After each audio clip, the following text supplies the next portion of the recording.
Okay. Param Vijayate Sri Krishna Sankirtanam, total world victory of Hare Krishna.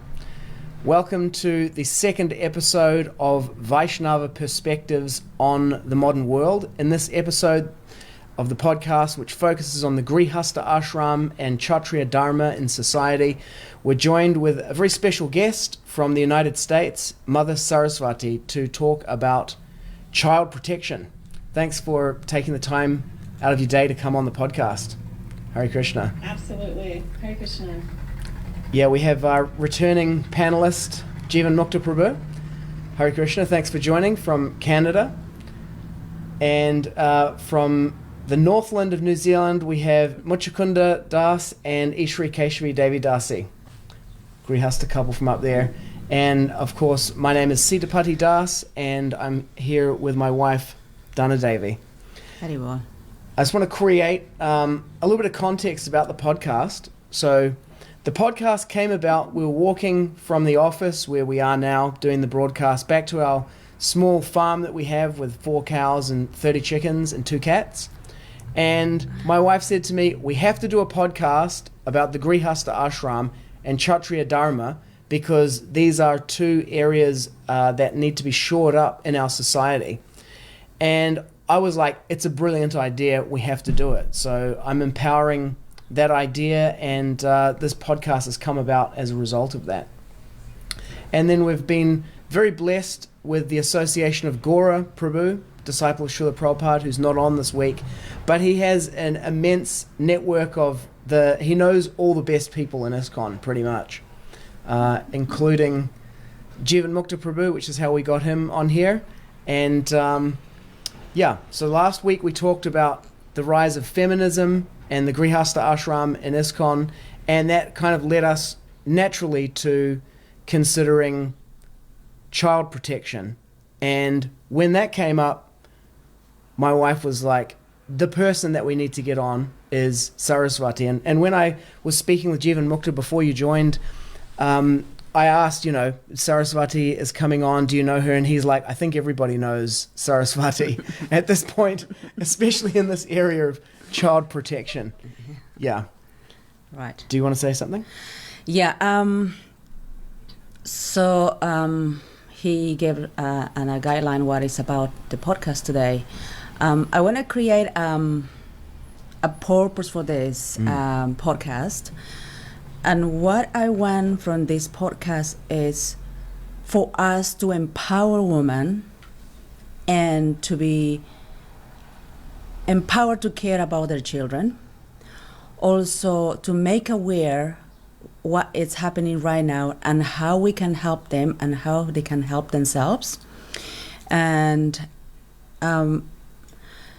bring ideas about how to create solutions, because talking about the problems is great, but even greater is the solutions. What do we do for what's happening right now to create a better situation or transform the current situation to a situation where we find ourselves part of this journey for other women and their children, because they are part of us too. They are children of God, and we need to put our part in helping them. Let me use different word, assisting them. So I want everyone to be open-minded. Please bring your ideas, what to do about the situation, how can we be the best service for them. And let's use ourselves, who are the spirit souls. Welcome, Gora Prabhu. And how to use our higher selves. Dandavats. Okay. No, thank you for joining us. Yeah. Yes, and how to use our higher selves to bring the change or the transformation in our society. Okay, thank you. So I introduced the other panelists today earlier, and now we're joined by Gora Prabhu, disciple of Srila Prabhupada. And Prabhu, you know all of the other panelists here. I don't know if you've met Mother Sarasvati before. I I met her mother and father when I was Bhakti Glenn at Chicago Temple in 1975. Maybe I met Sarasvati in passing in Detroit. Epic. She's talking. Yeah, I think I.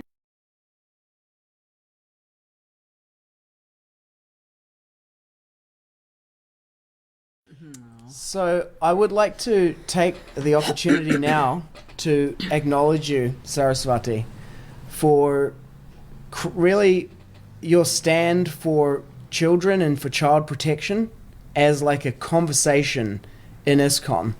And you really have been the champion of that conversation and caused something that wasn't going to happen otherwise. And I know that it's just I acknowledge the demonstration of courage and commitment that is, that you are the champion of the children and the conversation for child protection. And, you know, in this conversation, you know, we're probably not going to mention any specific names, but I understand that at the moment you're being sued. Yeah. You know, so, and in other discussions, we've always quoted this thing from Srila Prabhupada that says there must be opposition, otherwise the thing is not real. So it's a real testament. You've got a lot of street cred, I guess is what I'm saying. You know, it's rubber on the road, and you are making a difference in ISKCON, and I acknowledge you for that. Thank you.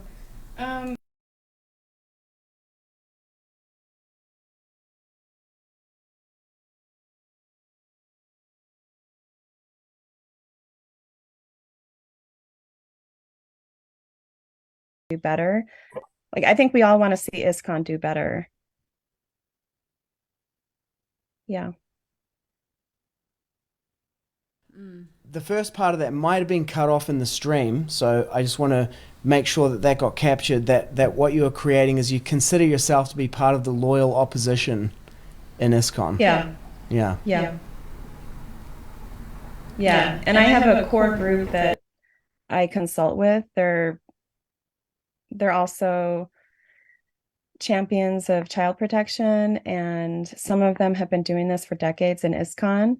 And without their advice and pushing and nudging, like behind the scenes, I wouldn't be able to, you know, they provide support that really helps. Like, I acknowledge them. This could be a good jumping off point for our conversation today, in that really it's a moment where suddenly this has become a thing. You've suddenly become well known. You know, we might have seen you, you know, in passing on Facebook or something, but you were another one of the many devotees out there. Can you just walk us through, like, how did this happen? How did this moment happen, and how did you step into the limelight like this? Well, let me take you back to 1978 when I was born into ISKCON. As I grew up, I heard horror stories of abuse from my peers. And these stories sat with me heavy. And I always felt like, what's being done? Does anyone care? Sorry, I'm about to cry. So over the years, I've spoken up when I could, and have, you know, spoken to this person or that, or made posts on Facebook. But then it really came to the forefront in April of 2021, when there was some conversation on Facebook. Actually, this lady from Australia, the country next to yours, she was talking about this one high-profile child abuser in ISKCON. And I guess he was being, like, praised on the progressive Vaishnavism Facebook group. And she's like, why do you have his picture up? You know, he's a child molester. And they were deleting her comments. So then she made her own post. So then I asked my friend, who's very knowledgeable and who has a lot of documents, I said, do you have any information on this person? And he sent me like all these documents, and I read them, and I was like, how is this person like a top spiritual leader in our organization? And like, there's like so much evidence that he's perpetrated child abuse. So that's how the conversation started. and it just evolved from there.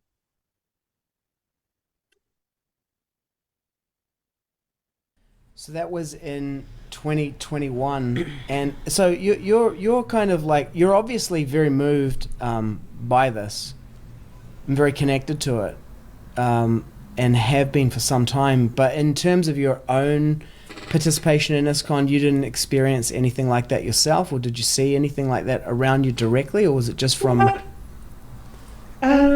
I think you had said earlier that we shouldn't mention any names. I was in 2 Gurukulas where I think the teachers could have done a little better, but I won't go into specifics. But some of those, my classmates in those 2 Gurukulas had been in other Gurukulas, and then they went to other Gurukulas after those. So everyone kind of knows each other, and we share stories. Yeah, okay, I got it. And then, so in terms of what's being done, and so there's kind of 2 aspects of it. There's like the historical, what's happened, and then there's the problem and how it has or hasn't been addressed. And then there's kind of like okay, well, what is there for the future? And that's sort of the perspective that we want to focus on, is like, okay, what can we learn from the past to create a new future? Yeah, I'm wondering at this point, does anyone have any comments or anything they want to share? I've been fortunate in that my kids were never subjected to even the possibility of that happening. We homeschooled all of our kids, and that was primarily one of the reasons. One of the reasons, of course, was that we were able to fine-tune the curriculum for each child, because we found that each of my kids learns very, very differently. And sending them to Gurukula is nice, but it's really hard to kind of customize, a curriculum for a child. Let's say, one of my children, for example, had and still has a tough time with spelling and vocabulary and so on. One of them was just brilliant with it, and the other had a difficulty, and it was like that with math and so on. So we found that it was a lot easier just to keep them home, and we educate them, and we just absolutely loved it. I loved having my children around all day long, and I was fortunate that my business was home-based as well. And with that, we were able to completely avoid, this whole issue of child abuse. And that took the full cooperation, and if you want to call it like sacrifice, of my wife, who agreed to stay home and forego having to go out and work and or take a position, administrative or managerial position in ISKCON or whatever. No, it was family-based, which means, I fulfilled my responsibility. She was there, spearheading the education and the domestic, aspect of the work. But I've always been pretty amazed as a father, as reading Prabhupada's books, of course, we all hear how, women are to be protected, children, old men, it's the responsibility ultimately of the men to protect the most vulnerable. I found it incredible how this type of abuse could go on, and the fathers were completely invisible. You never heard, like, here's Sarasvati, and I'm not taking anything away from you, but where are the men that are a real threat, like a genuine threat to anyone that would touch their child? Where are those men? We're talking Kshatriya Dharma as well. This has nothing to do even with Kshatriya Dharma. This is just a man protecting his wife and his children. Yeah. Where are they? Where are Mm. they? And this addresses, and once we ask that question, of course, then we get into a deeper aspect of the culture within ISKCON that Yeah. creates a situation where these men are completely neutered, psychologically neutered, so that they don't really know what to do. And they're neutered by the system of management that's in place, and also how the philosophy is presented. Because we hear this philosophy of, apiched sudaracharo, that if one even commits the most abominable action, he still should be considered saintly. That's okay. He might be considered saintly, but you can still execute them. So Hmm. he could be a saintly person, but you still have to pay the price. Yeah. You can Pay still the go to price. prison. You still have to, at the very least, go to prison. At the very least, go to prison. And so this, for me, is the frustrating aspect of it. And there's so much interconnectivity with so many things that are wrong. It's like, you could almost start anywhere and tie it in to this problem. It's not, you can't isolate these problems. Like, Yeah. even in the whole guru situation plays a role in this. Yeah. Everything plays a role in it. It's not just isolated to one specific thing. Okay, so maybe we could do a checkpoint there on that. Um, One thing I thought of that would be interesting is, because Jeevan Mukta Prabhu, you mentioned that you have children. People who are watching might wonder, do these people have children? Um, You're we, right. yeah, perhaps we could go around and we could just let people know about our children and maybe whether they've been in the Gurukul, how they, like that, so people get a sense of who's speaking. Do you want to start, Jeevan Mukta? You're kind of in this corner here. Oh, well, I just said I have 7 children, 5 daughters and 2 sons. My eldest daughter's 37. Wow, she's 37. That really, Wow. 37. And my youngest child is a son, and he's 18. And So did they're you all adults. homeschool all of them? They were all home. My eldest was homeschooled all the way through.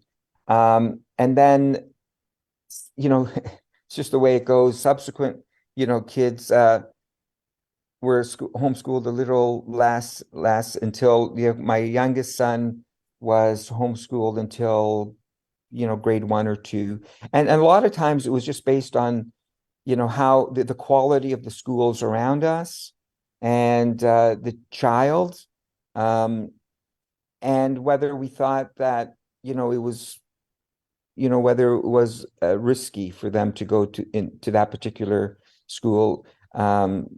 At a certain point, with my youngest kids, uh, they weren't subjected to like really negative stuff at school as much as some of the other schools that we were, in the vicinity of. But anyway, that's Okay. how it is. I've got 3 grandkids from my eldest daughter has 3 children, and they're all being homeschooled. My grandson is 12, and he's entering high school next year. He's 12 years old. And so he's been able to progress very, very quickly because of the homeschool environment. Okay, great. Thank you. We're next on the roundabout here. So we have one son who's 20, Prahlad, and he was homeschooled until he was 8, and then we put him into the state schooling system in Australia. So he did his schooling there. And we have a daughter who's 14, and Isha, and she is going to a Christian high school near to where we live. And I think for me, the most important part for my children, for the safety, is the loving environment where they grow and the loyalty to my children. It's the most important part in my family, yeah. Okay, and then next on the roundabout, we've got Muchakunda and Ishri Keshavi. Hare Krishna. Hare Krishna. We have one on the way, actually, due August of this year. My background actually is Montessori school teacher with early childhood education, and my plan is to homeschool. Right. That's my heart's desire, and it's my plan. So that will be our way. Amazing. Great. And then next on the roundabout, here on my screen, I've got Gora Prabhu.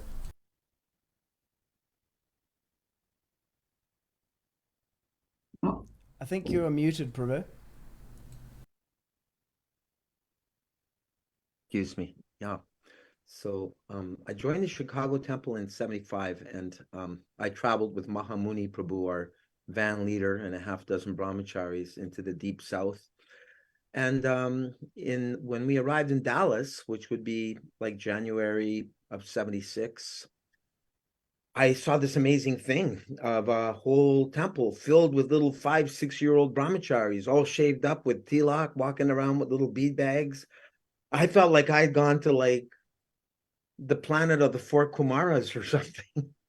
I was just amazed to see these staunch little 5-6-year-old brahmacharis, Hare Krishna, chanting very seriously. Totally blew my mind. I thought, who are these great personalities that they're chanting japa at such an early age? Of course, I don't know all the details of what else may have taken place and how the little children were cared for or not cared for. Yeah, I married after almost 10 years of being a brahmachari, 9.5 years. And I have one son who's now a teacher or working at Columbia University, where Hayagriva Prabhu was a professor. And he went to McGill University and was studying astrophysics. And so he's into the science field. And I have a younger son. That son is around 33, I think now, Dhananjaya, 33, 34. And when he moved there recently, I encouraged him to visit the Bhakti Center and visit the Brooklyn Temple, which he did. And he's in touch with some devotees there.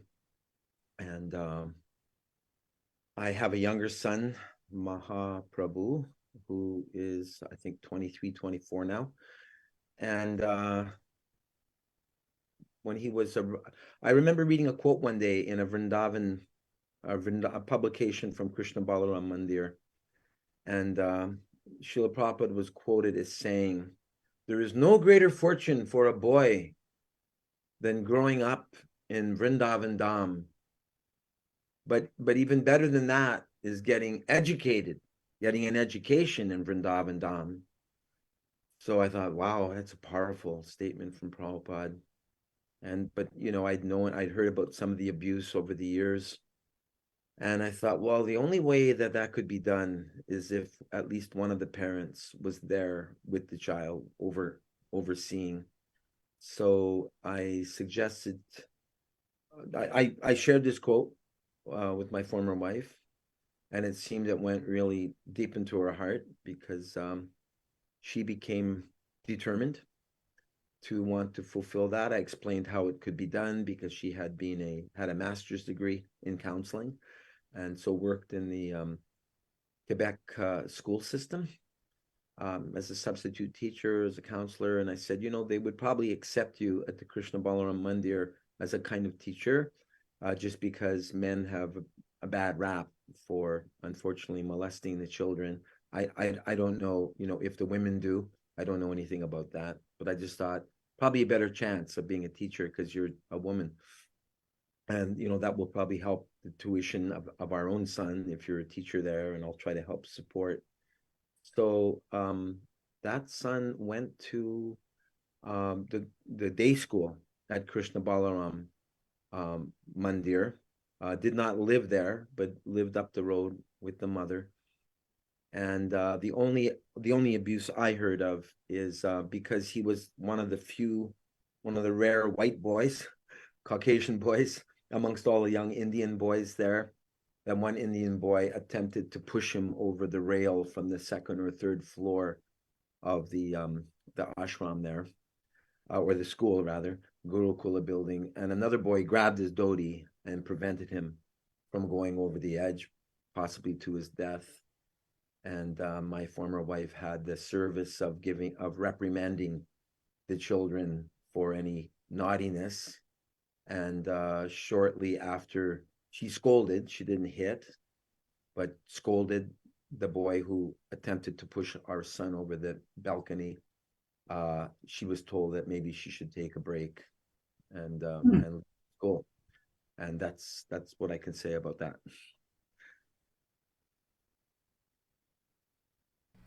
Thank you, Prabhu. Thank you for sharing that. And finally, Saraswati.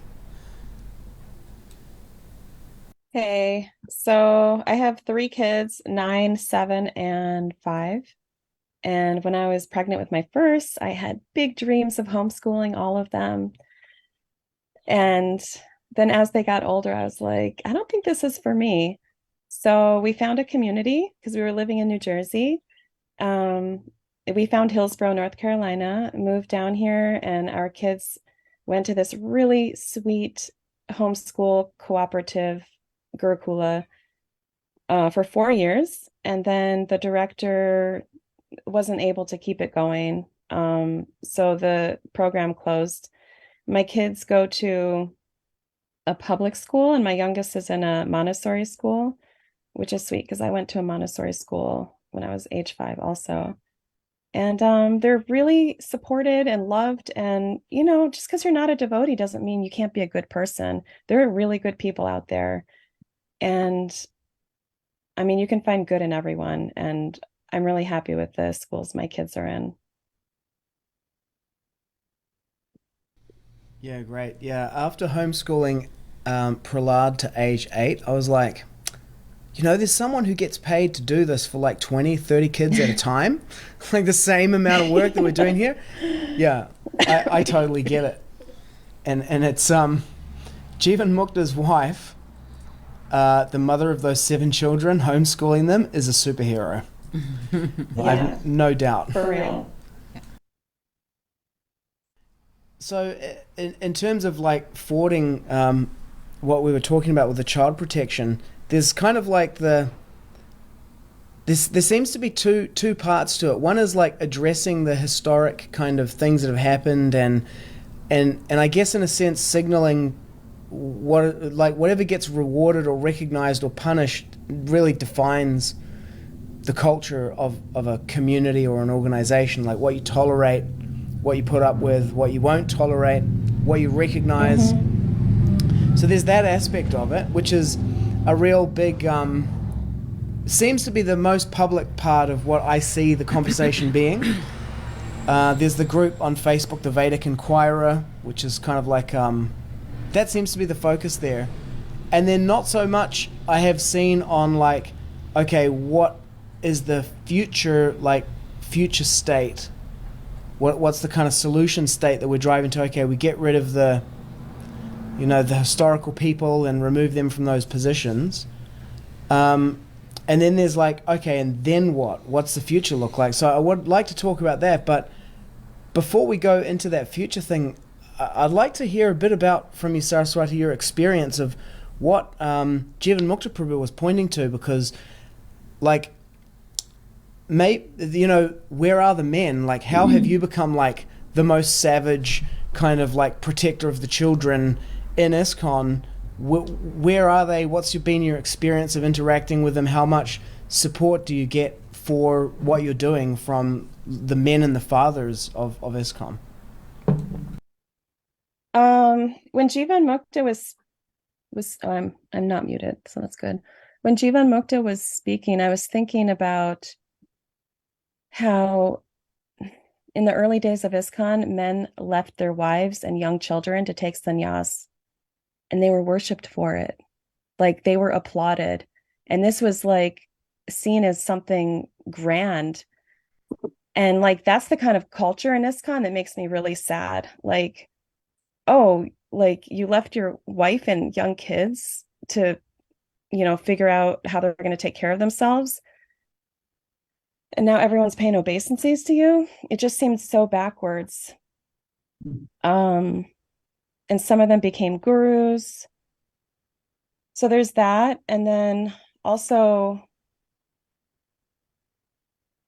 just like pushing Krishna consciousness down kids' throats and like beating them if they didn't dance enough in kirtan and like or chant japa. Like I have a friend who she's a devotee and she's so traumatized from being forced to chant japa when she was little. She's like, Saraswati, I really want to have a taste for chanting japa, but she's like, I can't get over this like traumatic memories from Gurukula.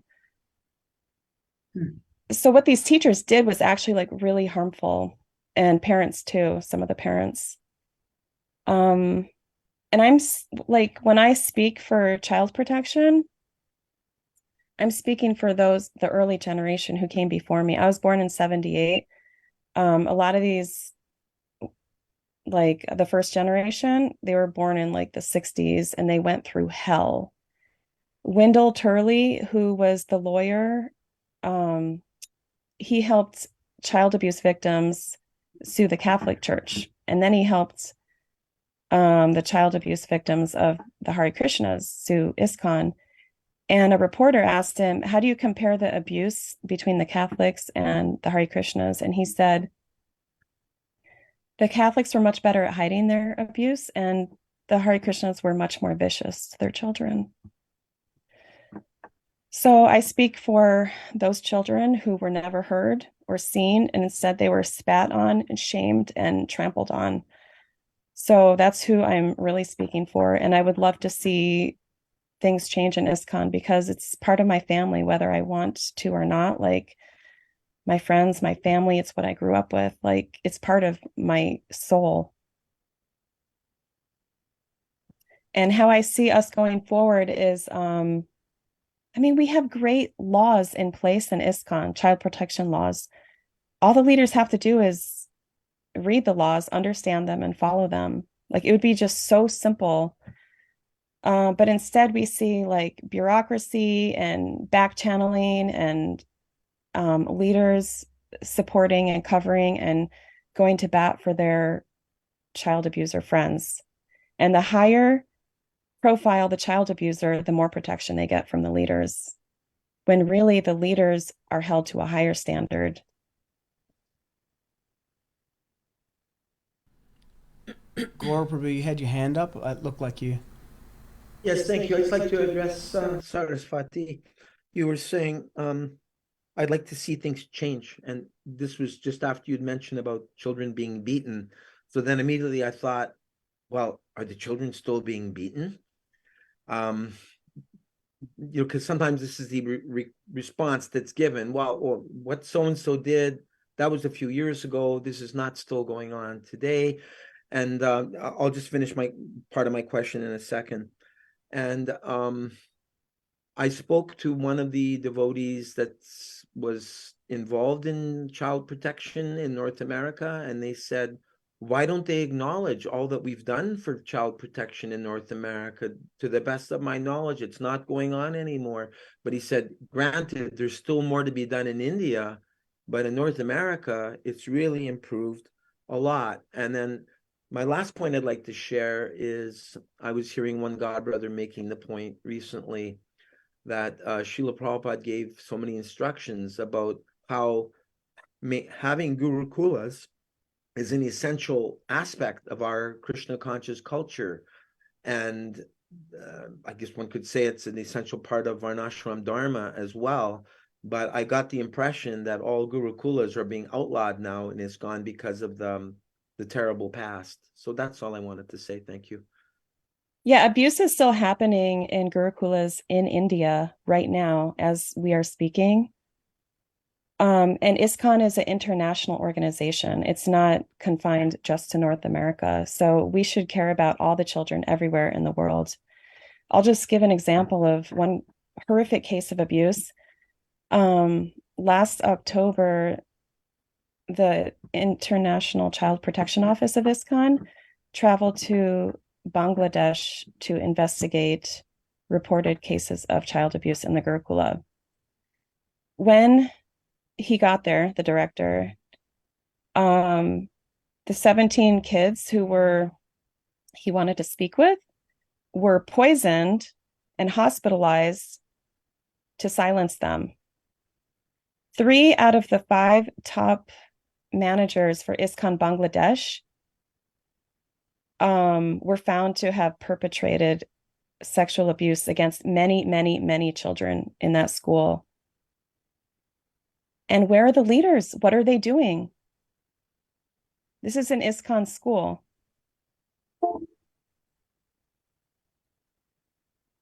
It's a really critical questioning here. Like you say, where are their leaders?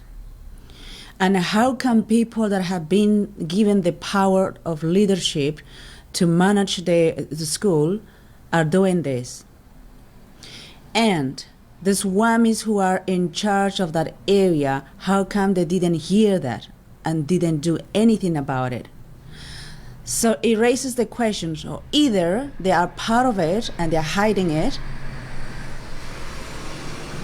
or what else could that be? Because we meant to be following the instructions of Srila Prabhupada, and that's the Krishna consciousness, follow as it is. And Swamis have been given specific instructions how to be a Brahmana, what to do and what not to do, and how come they are involved in such a deep, dirty deviation, hiding, covering up. Criminal conspiracy. It's a lot of criminal things going on. So you question yourself, are they criminals dressed up in saffron clothing, pretending to put the tilak and saintly look, and there is going a really good business going on here? Or else, what could that be? So all the people that are into this, they are hiding, they are covering up, they are part of this. And we need to get into that. Who are these people and how come they are doing this? And going back to Jivamukta Prabhu, you say, where are the parents? That's a good question. Where are the parents? Where is the man who meant to be protecting the child and their wives, or his wife? What are they doing? Why are they putting their head under the sand and just pretending nothing is happening? You want to say something? Yeah, I mean, call me a conspiracy theorist. I mean, earlier, you're talking about the Catholic Church and everything. I went straight to the infiltration by shape-shifting reptilians. Criminals, you want to talk about criminals in the dress of... And you could use that as a metaphor for, great, here's an organization that I can infiltrate where, there's like these dark areas where I can do this stuff. Let me just share this. This is one of my observations. I've been in ISKCON now for 25 years. One thing I've observed is that if you have a leader in an area who is secretly homosexual, they're gay, and they're hiding that fact, because it's kind of not really acceptable to be a gay, leader inside the ISKCON organization overtly, but you can actually do it, I've observed, by pretending that you're not and having that as like your front cover, and you kind of have this inauthenticity around you. And the people around you, it's kind of like a conspiracy of silence, and it's like, I'm not going to say anything if you don't say anything, and then around that, all these other things start creeping in, like deviations with like money and mishandling of money and funds. And then because there's this kind of like dark area there, people who are into things like doing things with children insert themselves into that environment. So there's like this environment, like it's these people who have this cloak of darkness around them because they're hiding something inauthentic about themselves, and then they create a conspiracy around them. And then the people who are into doing things to children insert themselves into that. In January of 1977, Prabhupada instructed his disciples to stop giving sannyas because so many were falling down. Prabhupada also instructed them to stop just giving out Brahminical initiation. He wanted to see that it actually meant something. That when you give someone, and when someone is recognized as a Brahmin, that they're actually embodying the qualities of a Brahmin, which we know what they are. That you just don't hand them out after 6 months, that they actually have to be working in that capacity and demonstrating the qualities. That ISKCON has terribly failed in that respect. That even today, the emphasis is on making more and more recruits. It's not in really getting to the heart of the culture of Krishna consciousness, of boiling the milk, the way Srila Prabhupada said it. Instead, it's bringing, especially in India. I mean, there's, we know the gurus that feel that it's their mission to initiate as many disciples as possible. Many of these disciples come from the lowest rungs of society. They don't have the training. They're not qualified to be initiated, what to speak of taking any position within ISKCON. And generally in the past too, if someone wasn't able to go collect, if they weren't able to kind of, recruit, they were delegated to looking after the kids. You be a school teacher. I remember it was like that. If you weren't able to go on Sankirtan and you weren't a book distributor, well, okay, we'll get them to teach the kids.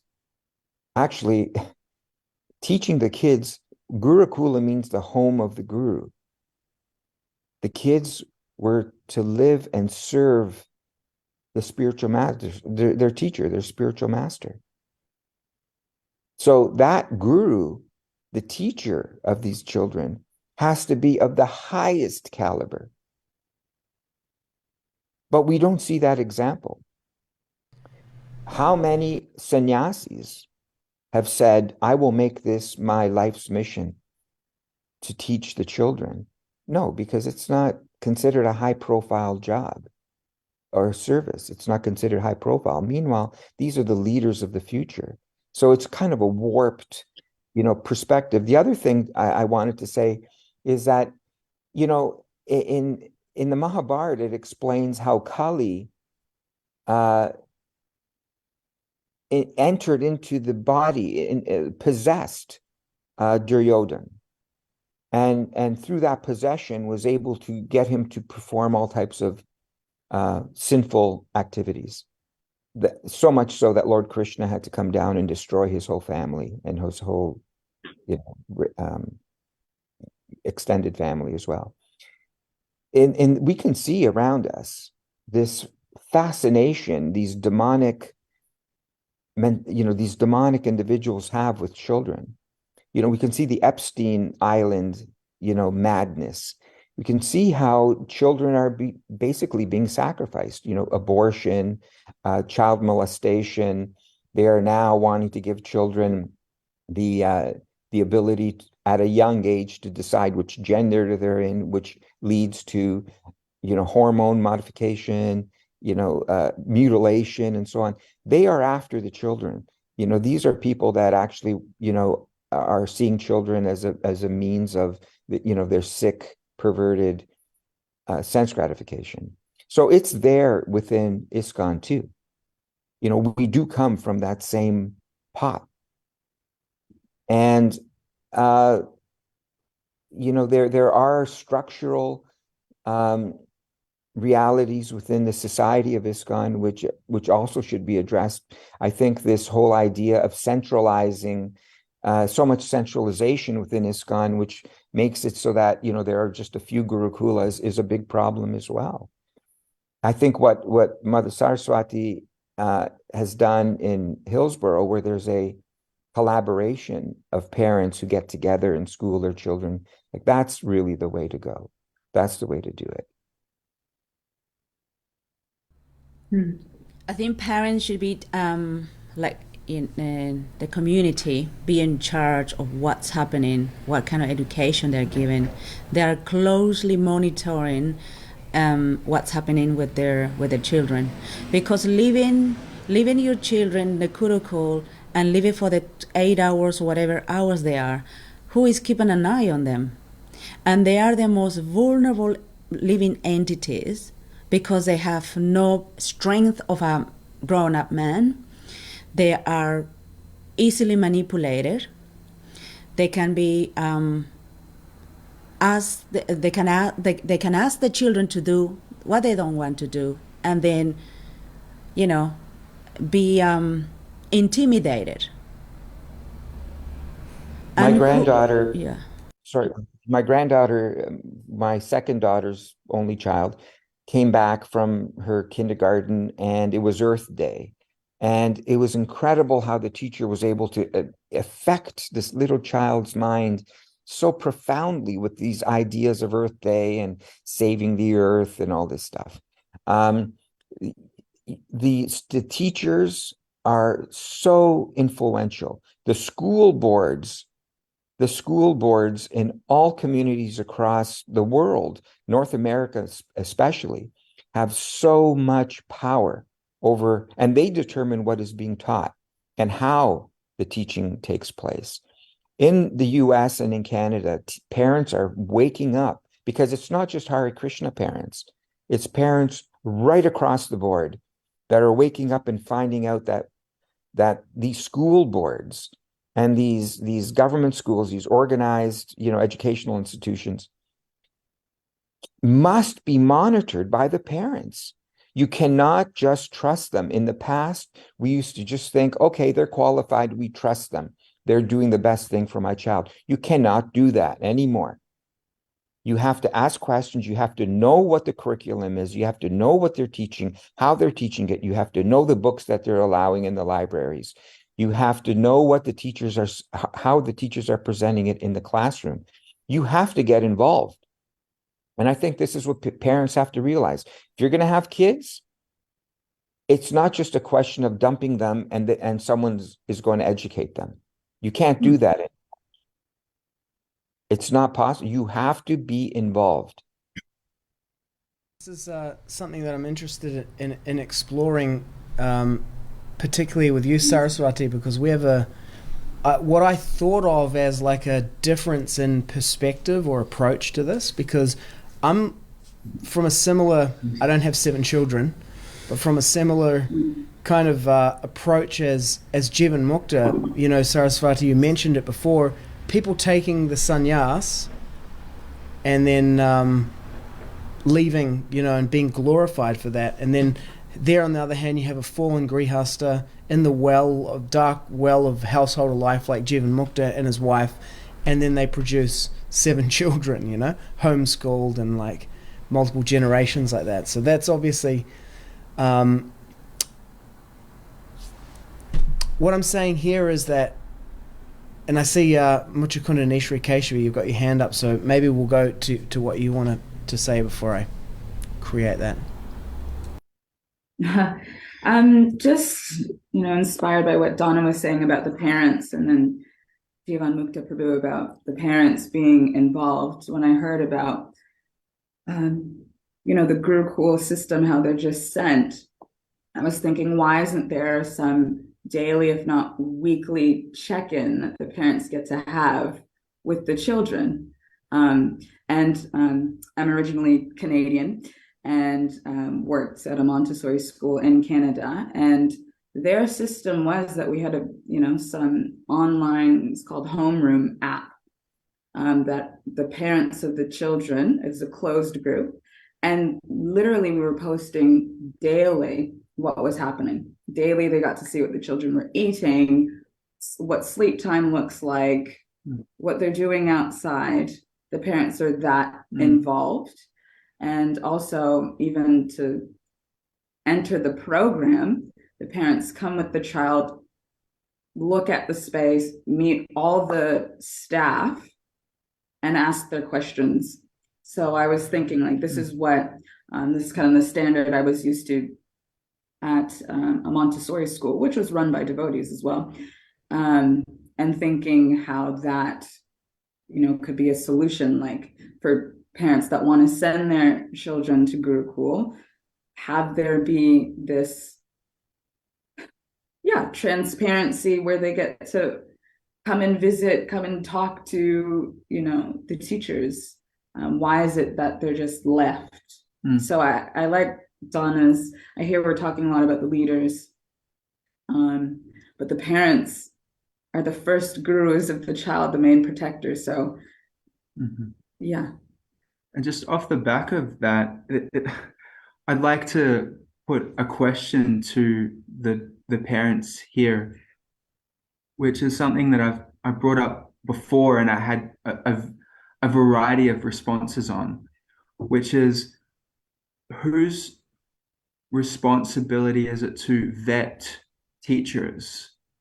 The schools or the parents? Like, if I'm going to send our child to a school,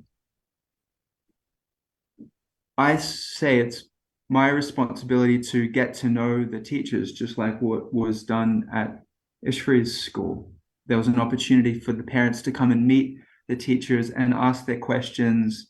And then there's also that accountability where everything is transparent, everything is put on the app so the parents can see what's happening. I think that's really important. And I've seen, when I put this question to devotees in the past, there was this kind of a different approach. So I'd be interested to hear from the devotees here, like, who's responsible for vetting your children's teachers, the school or yourself? I would say both, because everyone's responsible. So in schools, like, parents are accountable, and they have to make sure that their kids are going into a safe environment.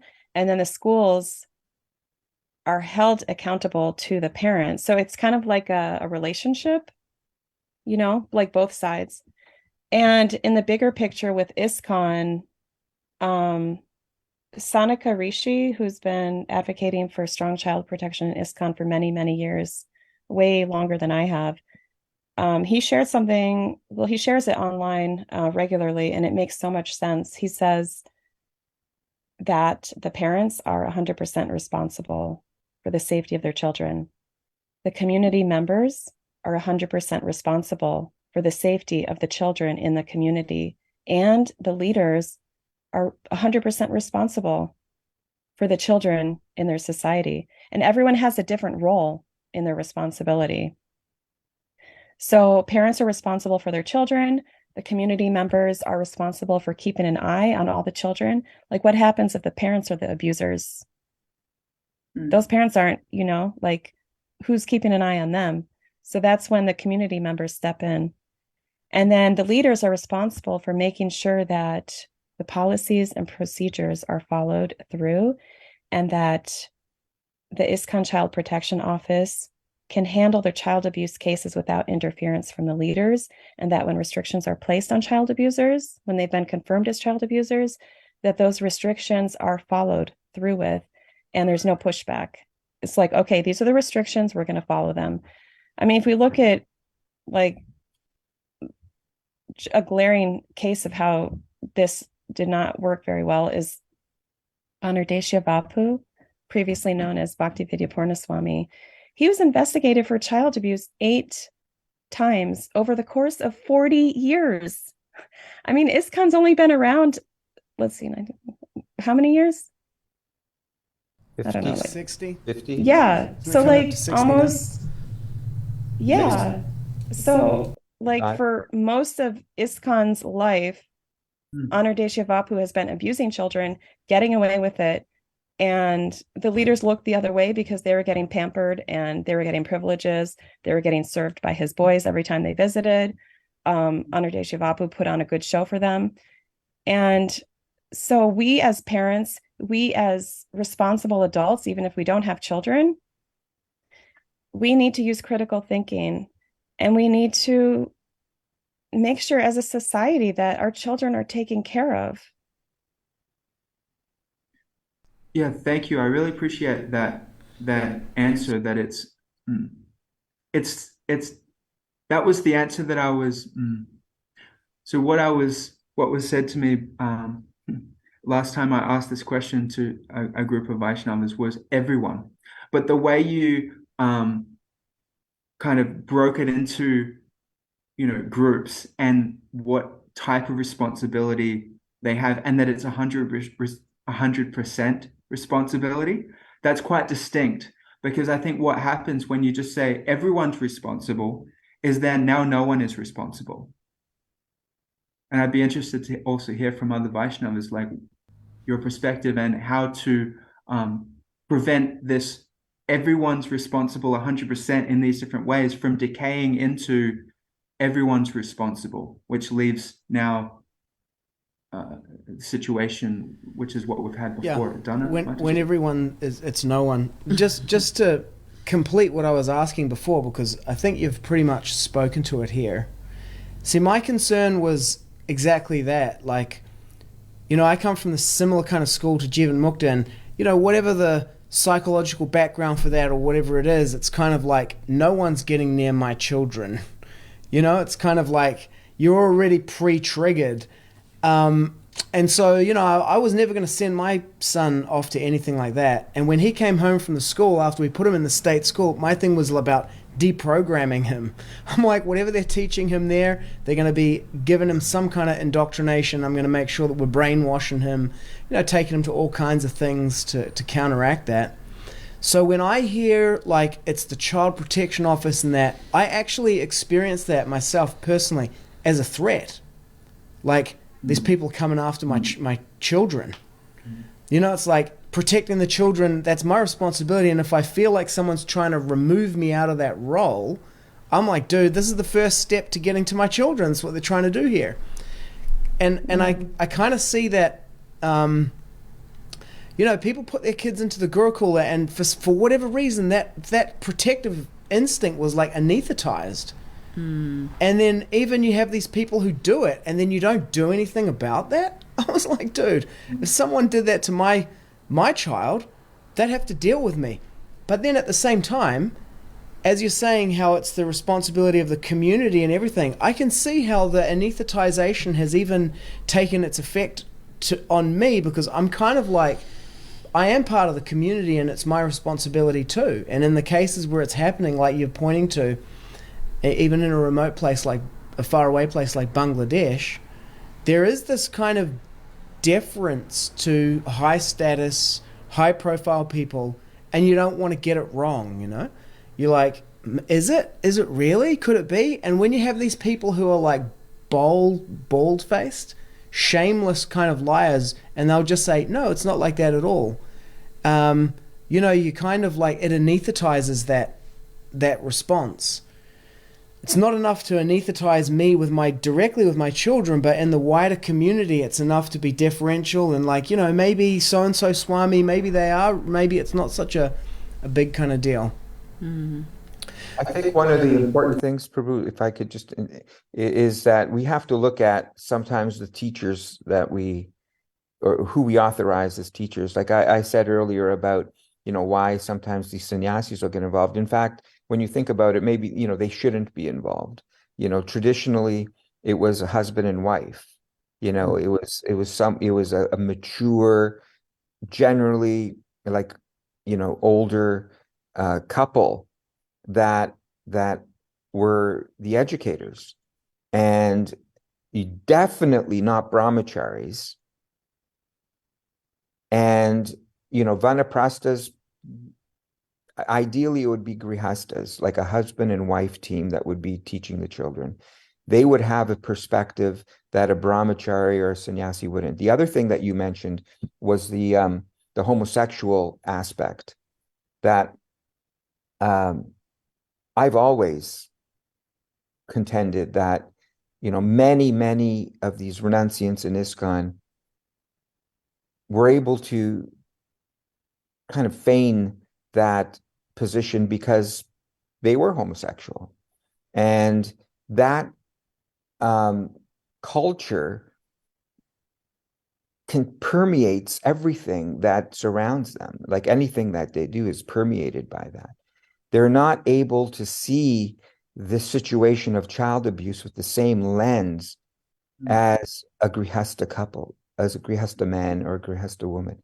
They just can't see it the same way. They're built differently. They're psychologically very different. And the trust, the other problem is that we place trust in these leaders. You know, our philosophy is that we are supposed to see sannyasis a certain way. We're supposed to see senior devotees a certain way. We're supposed to see the guru a certain way. But we've seen time and time again that this ideal is not met. The standards are not met by the person who is taking that honor and that prestige. And yet we continue with it. And even with the situation with Bhaktivedanta Swami, I mean, you know, we try to protect someone, even if he only did it once. That's one time too many. Even if his career was impeccable up to that point, it doesn't matter. He's got to pay now. He's got to pay the price. Especially someone in his position. If we cannot trust those individuals that are worshipped, they're basically worshipped right next to, you know, God. If those people cannot be trusted, then there is no meaning to the whole structure that we have. It's just a facade. There has to be qualified. These people have to be qualified. The teachers have to be Brahminical. They have to know what they're teaching. And it's not just even the jnanam, it's the qualities. When you see the qualities of a Brahmin, when we're told what the qualities are, it's mostly character qualities. It's not so much book knowledge. That's there.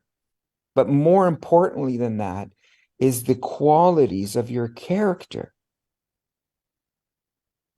That is really what determines the Brahmin. And if someone doesn't have that, despite their book knowledge, they're not qualified Brahmins. And we shouldn't be giving our children to them. My observation... Sorry, you want to go ahead? Okay, sure. Well, Prabhu, this is just such a good segue to not a different topic, but just the culture that we have where someone would, you know, a lady, this is a true story, had a child with her partner and said to the partner, if this devotee who you're talking about, Bhaktivedanta Swami, can't be our child's teacher, then I don't want to have the child. I don't want to have a child with you. That's the kind of reverence that we're giving to, or not we, but that's somehow or other that kind of culture has crept into our society. And it completely undermines the leadership of the father. Exactly. My observation for what's happening right now is the devotees, because they use a lot of these sastras. Oh, you cannot do this to these leaders because you're going to offend, you're going to go to the hellish planets, and you have to have this way to refer to them. And psychologically, they dismantle every single person.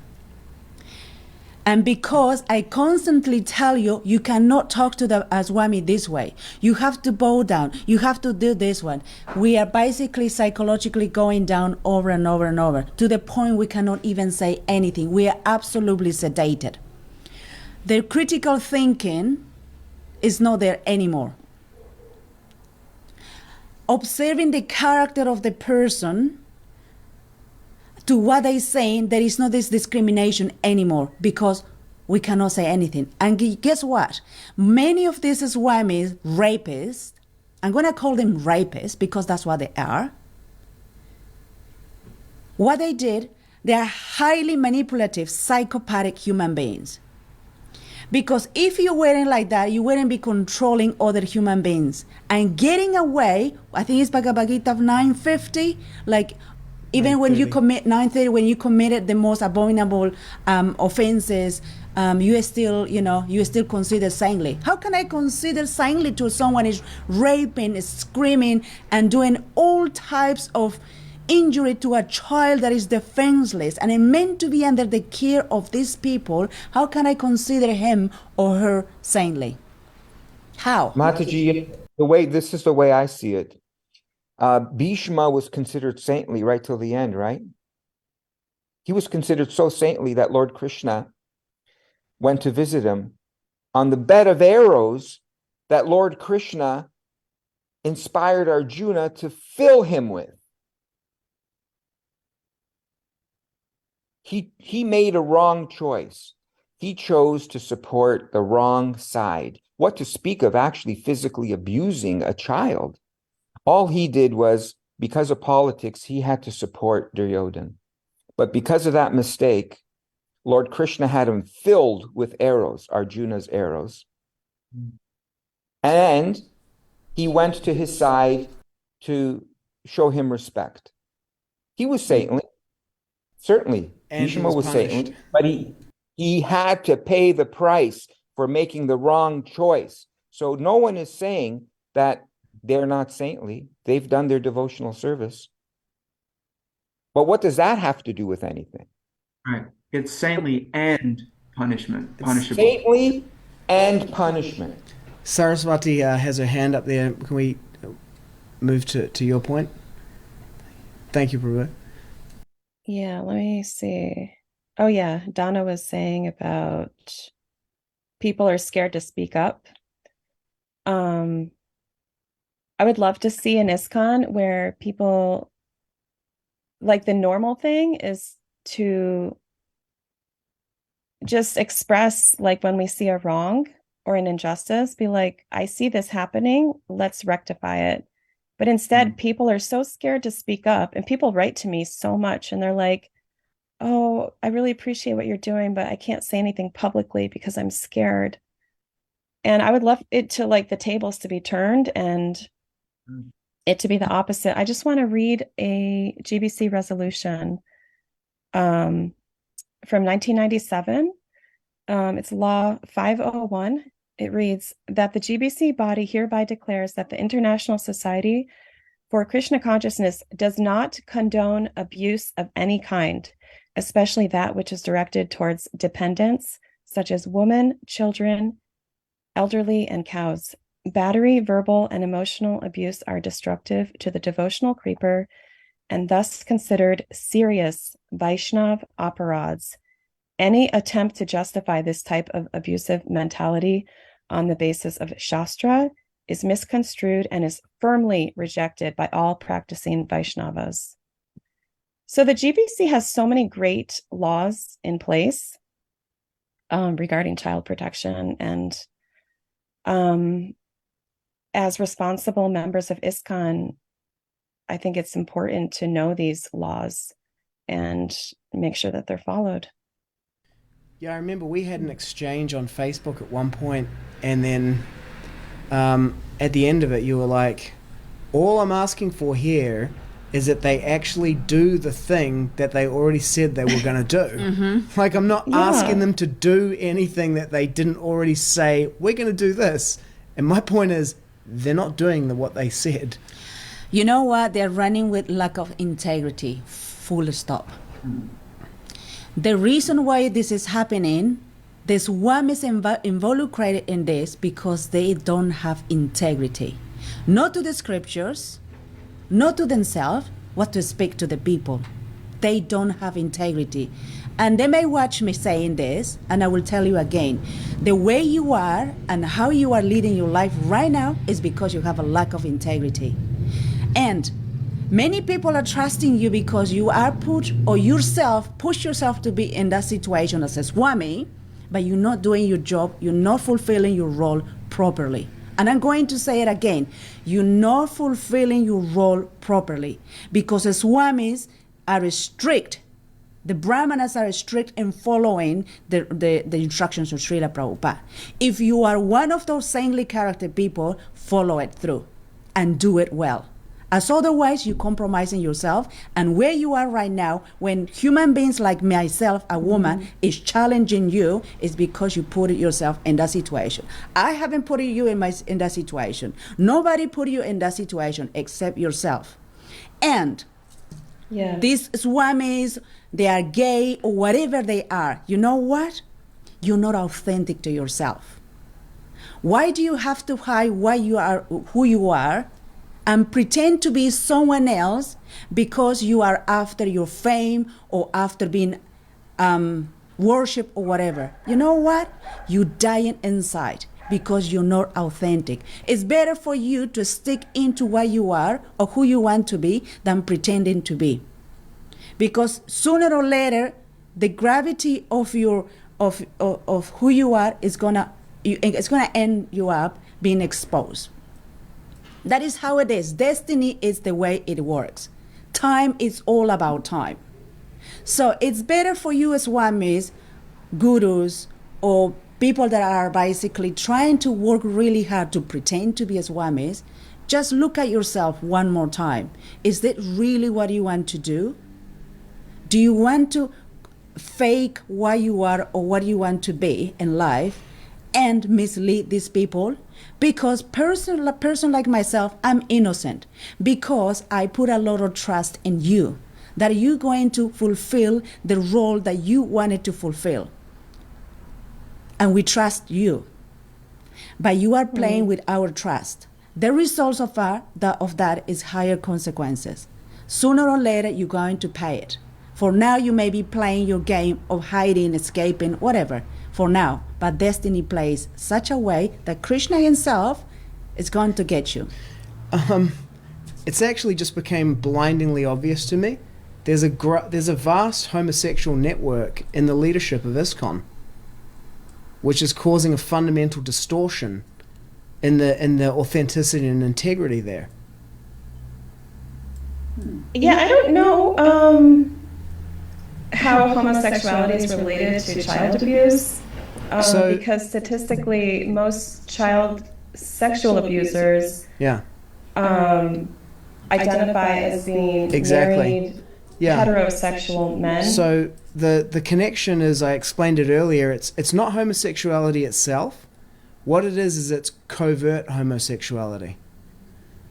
It's and what it is it's the covert aspect of it.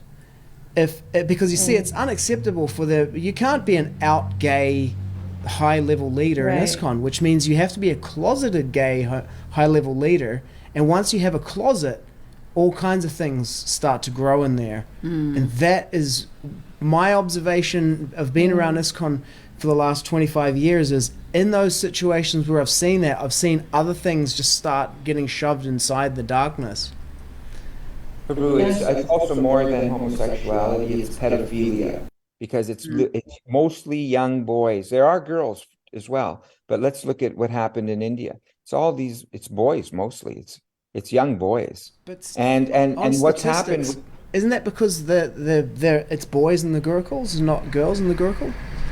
Yeah, but there are some girls that have been abused in the past as well, for sure. By some of the female teachers have abused the girls. But I just wanted to add one other thing, is that this homosexual element within ISKCON has also led to the undermining of the authority of the husband in the family. These are homosexuals. They have no idea what it really means to be a husband and the head of a family with a wife and children. An independent, strong head of a family is a threat to the current system of management that is in place in ISKCON. These gurus and sannyasis shouldn't be involved anyway in the education. Why are they involved? They really shouldn't be involved. The men, so many men have been weakened. Their positions have been weakened in the family. And this is why I started by asking, where are these men? Like, I know many of my friends, strong men who take charge of their families. This would never, and if it did happen, there would be repercussions. There would be serious repercussions. But it is shocking that I hear all these stories. The first question I ask as a father and as a man is like, all right, I mean, this tragedy happened. How did the father respond? What did he do? And why didn't he do it? Why didn't he respond that way? Why didn't he respond the way I would feel that it would be like a knee-jerk reaction? This is how I would respond. And being in ISKCON, I've seen that dynamic. I see it today. I see how the leadership does not like strong-willed men. And this feminist element, which has infiltrated ISKCON, is a way to further weaken them. Because really, the only way that these children are going to be protected is when the fathers take that responsibility to heart as their life's mission, as their dharma. What's your dharma? When we talk about Varnashram Dharma, what does that mean? Practically, day to day, what does that mean? Everybody in Varnashram Dharma would not even be necessary without grihastas. Without grihasta, you don't need that. You don't need any of that organization. It's all based on grihasta. So the grihasta male, what is your primary duty? First, before anything else. Of course, to the Guru and Krishna. But then to your wife and your children. Yes. And so where do we see that? Where do we see that preached? Where do we see sannyasis instructing their disciples in this way?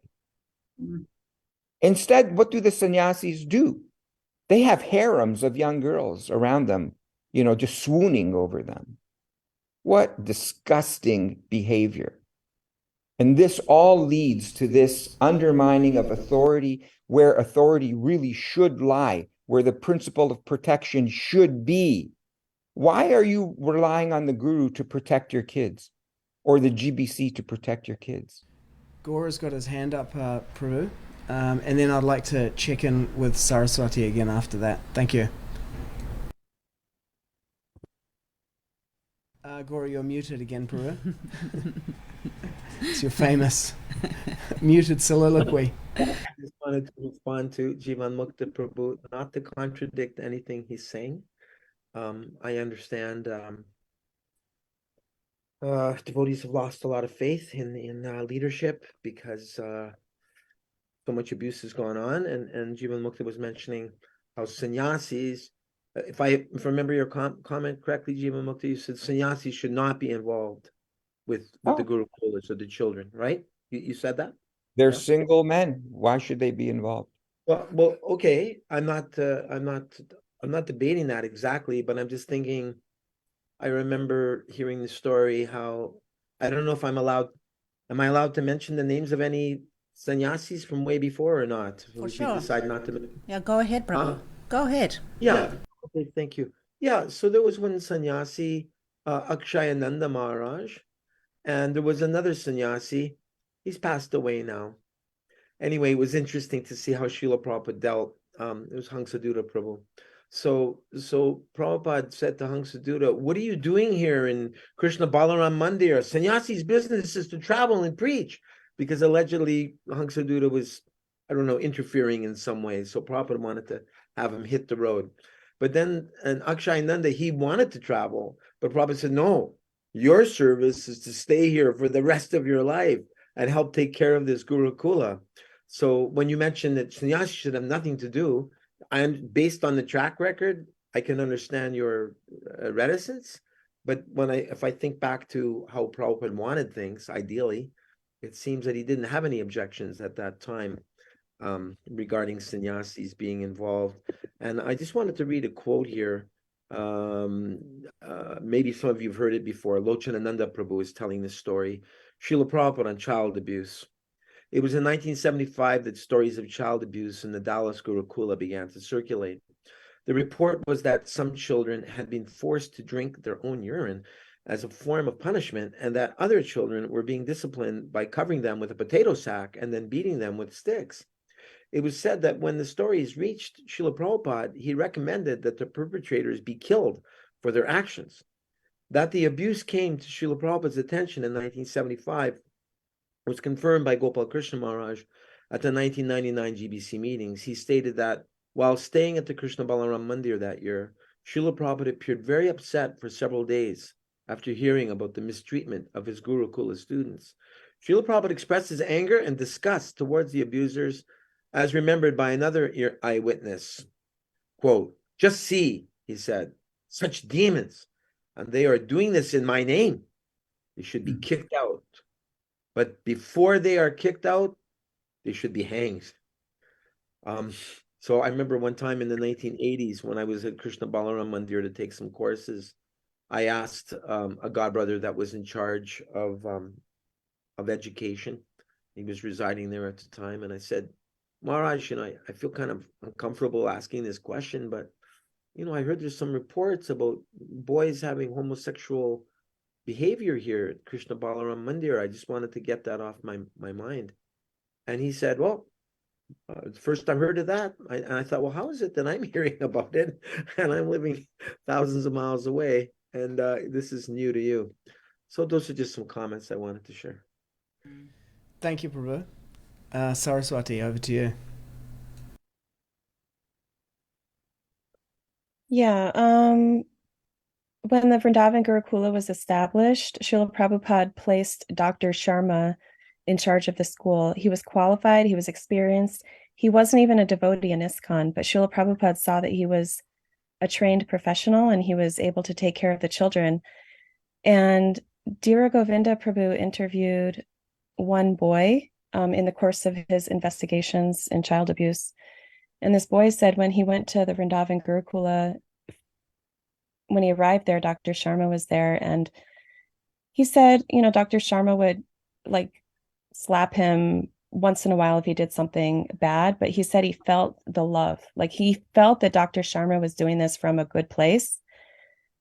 But he said right after Srila Prabhupada left this world, that Bhavananda came in and Danadar, this whole regime came in and they kicked Dr. Sharma out. And this boy said when that happened, his life became a nightmare. So, there's so many lessons that we can learn from, where did we go wrong? And I think closing the Gurukulas, if we don't have professionals and qualified teachers, is a good thing. We don't have as many Gurukulas as we did many years ago. And that's okay. Better to not have a Gurukula if there's just going to be people in there beating and terrorizing and sexually abusing the kids. Better no Gurukula. So, yeah, I just wanted to say that. And someone like Bhavananda, the fact that he could still be this is an indication of the problem, right? Someone like Bhavananda still has a role in ISKCON. Are you kidding me? They've lost. ISKCON is already lost. It's lost. There's no integrity. There's no heart. Everyone is compromised. Everybody is compromised. You'll find that no one will say anything about someone else because they're worried about them losing this position or everyone is compromised. This is what happened exactly with the Epstein Island thing. It's a policy that you use in politics. When you have someone compromised and you've got something on them, you can keep them quiet. You can keep them quiet. It's a cesspool. Call it what it is. It's a political cesspool. You have Prabhupada's books. we can individually dive into that nectar every single day and bathe our minds, but the administration is a cesspool right now. I just wanted to say something. There are some well-meaning devotees in ISKCON in leadership. I had one sannyasi guru call me, and he said, I'm really happy for what you're doing and what you're speaking. Like, this was out of the blue. I didn't even solicit him. And then the BBT sent me a brand new, printed in Germany, Srimad Bhagavatam. It was like really high quality. And they sent me a whole set, like just as a thank you for my efforts in child protection. And like other leaders have written me, and some are like anonymous because like you said, Jivan Mukta, like they kind of don't want to say anything publicly, some of them. Yeah. They're all compromised to some degree. And then you ask yourself, if as a sannyasi, how can sannyasis be compromised? Like a sannyasi's got nothing, owns nothing, cares about, like a sannyasi could live under a tree, correct? And if you don't get to that stage where you're willing to just walk on the streets and live like a homeless person, because really a sannyasi is a homeless person. He's willingly accepted homelessness. Now, if you're attached to all of these, the things that come with being a sannyasi in ISKCON, then you've lost your sense of detachment. Muchakunda Nishri, you've got your hand up there. Yeah, just thinking about the sannyasa ashram in general and how things are in ISKCON, I wonder sometimes if, like I follow the money trail with things, and it often comes back to money. And I wonder if it's like, these folks are getting older, and there's just like a really human response, like, I need a shelter and food and stuff, and all my friends, all us Prabhupada disciples are getting older, and so we need money and ink. That's grihasta mentality. That's a grihasta mentality. That just shows how they're unqualified. The thing Look at is, Prabhupada. The thing is, as a sannyasi, how come you are worried about friends and money and shelter? Because when's my next chapati? if you are that worried, that means you don't trust Krishna. Exactly. You don't trust, because if you did, you will be, Krishna wants me to be proper. I will leave it to him. If I need to die here defending these children of this woman, this is what Krishna wants, because this is the children of God. They are my brothers and my sisters. I will do what it takes to be that man, and I don't want any more perpetrators to do this. I don't want anyone to be destroying what Srila Prabhupada constructed for this world. Because you're not doing that is because you are part of this. Or you are a coward, 100% coward. You have no stamina and what it takes to be a man. Or you just a complete puppet of the people that they've been doing so much harm. One of the ways that they operate is they make it like, well, it's not really like that, envious people, and they're making a big deal out of it, and they're actually motivated by these other things, and it wasn't really that bad. They signed up for the Turley case because they could get money, and then they made things up. There's a whole kind of like spinning of that kind of illusory thing, and you can buy yourself off with that easily. But one of the things I noticed that's happening now is, just in what you're saying, Saraswati, I can hear how people are revealing where they are about this. Some people are like, I'm with you, but I can't say anything. Other people are like, here's the new set of the Bhagavatam. I saw when you posted that on Facebook. Like that BBT whoever's running it is obviously like, I support this 100% and I'll put my name behind it. Others are like, I support it, but, you know, I can't say anything. And then other people are like against it. But I'm watching how the sides are being crystallized like this. And the other thing that I find very interesting is it's a similar dynamic to what happened. And I know that on Vedic Inquirer, it's like, you know, don't conflate things. We want to keep it very focused on the child protection. But I do see a similar dynamic happening with what happened with the COVID lockdowns and devotees who went out and did Harinam in the so-called anti-government protests, you know? Just people protesting, and then devotees are like, people are in the streets, let's do Harinam.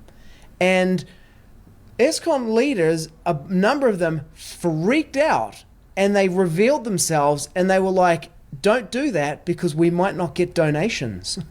People might not give us money. And it was like, hang on a second. I thought this was about chanting Hare Krishna, not about getting money. And I thought when it came down to like get the money or chant the holy name, we choose chanting the holy name. But they have gone like revealed themselves. We're about the money. And this child protection issue is crystallizing things in the same way. It's like putting the two things in stark opposition to each other, and people are having to pick a side and reveal themselves. And it seems to me like Krishna is doing this across the planet, across multiple domains, to like have people reveal where they're at. It's the dark energy. It's the dark demonic energy. I just wanted to add one thing. You know, you could still be very aggressive as far as punishing, and still have compassion for the devotee and not want to completely destroy their spiritual progress or life. They can still continue, just like this former Bhakti Vidyapurna Swami. He could keep chanting Hare Krishna. No one's saying he can't chant Hare Krishna. No one's saying that he can't worship the deity. No one's saying that he can't read Prabhupada's books. No one's saying that. But he should still be punished. Yeah, justice has to be done. So we got a few hands have come up. So we're going to go Gora and then Sarasvati. But just before we do that, I want to say as a Kshatriya, this is what I see about Bhakti Vidyapurna Swami, former. In the last case that came out and the thing that is there, I can see a person there who has not been placed in sufficient... He's not like, I can't do this, I'll get in trouble. He's acting with impunity. And another way of looking at that is he wasn't protected from himself by having consequences placed on him for the earlier infractions. It was a disservice to him as a person. He was left unprotected by not being punished correctly. Gora, over to you. And then Sarasvati. Thank you. We're covering many points here, so I'll just go back, Sitapati, to the allegation you made a little earlier, that the concern of those ISKCON authorities that we should not go out on Harinam during the protests where people were being forced to take these harmful injections. It's related. It wasn't just because of money, but it was fear of the government. As one local GBC authority said to me, Srila Prabhupada never would have done this. Prabhupada would never take a side. True, Prabhupada would not necessarily take a political side, but that didn't mean that he would tell the devotees, don't go to the Vietnam protests. No, according to Govinda Dasi, who goes back to 67, Prabhupada was always very much in favor of us attending, whether it's a Vietnam protest, what kind of protest. Prabhupada wasn't concerned about whether there'd be an attack from the government. The point being here, though, that if we attack the government, then that could get us in trouble with the government. But to the best of my knowledge, our efforts in Ottawa and your efforts in New Zealand were not a direct affront on the government. I mean, perhaps one could say indirectly, but we were just there to chant the holy name. That was the bottom line. Thank you. Thank you, Prabhu. Saraswati? I just wanted to give a shout out to GBC member Pragosh Prabhu. Damodar had a conversation with him publicly on child protection like a couple years ago, and Pragosh was like, he's like, we have to do the right thing, no matter the consequences. We have to do the right thing. And if we do the right thing, we'll have Prabhupada and Krishna on our side. And then about a year later, he published a video explaining why he resigned as a GBC member. I don't know if any of you saw it. Saw it. But he said he resigned because he could not support the GBC's. I'm trying to say this without identifying anyone. He As long did as not you want don't to mind support the lawsuit, you can name him. Name whoever you want. I can't. It's ongoing, this lawsuit. And he didn't mention any names in the video, but it was pretty obvious who he was talking about. He said, I cannot support the GBC's decision to reaffirm this high-profile sannyasi guru who is a confirmed child molester. The GBC reaffirmed him as a guru, and Pragosh was like, I can't, as a GBC member, he said they all have to like stick together and put forth this public face of unity. And he said, I can't do that in good faith. So he resigned. And I just want to give a big shout out to him. But if I could just say one thing when it comes to that, I know that there's a lot of political motivation on both sides. Because of my opinions on women and men and their dharma, you know what? Some of these women who are, one of them now is actually a GBC. You know what she accused me of? Beating my wife. One is a GBC right now, and the other is a temple president of Bhaktivedanta Manor. They accused me without ever meeting me, without ever speaking to my wife. They accused me of beating my wife. Now, my question is that these people on these organizations, how do we know that they are telling the truth? Because yes, if that's actually provable, right? If we can prove something, just like one of my employees defrauded me of quite a bit of money. The police took it over. They've got evidence. We're going to court now, and it's like the evidence is there. Like you can prove it. You go to court, you can prove it. If there is any question that the allegations are not true, that should be looked into as well. These allegations have to be provable. We have to be able to prove them. And now, obviously, a child who's been raped, you can prove that. They've been. Which allegations are you talking about? I'm just saying in general. I know that I've been in a position where people made accusations against me. And you know what happens is once these allegations are made, it's like, okay, well, how do you defend that? I'd like to explain how the Child Protection Office works. So they work on the same procedures as like a civil case, which is they don't need as much evidence as a criminal case, which needs like a huge amount of evidence to prosecute and put someone away in prison. The Child Protection Office needs a preponderance of evidence. So that's more than 50%. So they have to make sure that they find that the person more than likely committed child abuse, like at least 51% or more. And they're not really even punishing the person. They're placing a societal restriction. They're not going to prison. They're not paying any fine. They're just removed from leadership. They can still chant Hare Krishna. They can still be a devotee. It's just they're not a spiritual leader in a spiritual organization. So that 51% is like, maybe it's basically you're saying maybe he did that. Well, victims rarely lie and abusers very often lie. No, but if we go based on what you're saying, 51%, that's a maybe. That's not a no. It's not a yes. It's more than likely it happened. A maybe. And that's how civil cases operate in secular society. I had a devotee friend. He's still my friend. And I remember when he and his wife were going through a divorce, his wife accused him of molesting their little girl. Totally fabricated. Yeah. Actually, someone just shared with me right before I got on here with this chat with you guys. This academic article about when victims lie and when child abuse victims lie, it's usually in a custody situation when one parent is trying to get custody of the child. Anyway, my point is that we just need to be careful, because otherwise, you're going to get innocent people being punished. And I think that is an element in this ongoing situation in India as well. That's definitely Is going to there- be something to worry about. It's kind of like, you go from like under prosecuting to over prosecuting. It's like, and then you got to kind of swing back and forward between the two. That's why you need that Brahminical element. You need that Brahminical element to deal with this. Well, that's one thing, but this was the point that came up when I brought this up with Sarasvati on Facebook.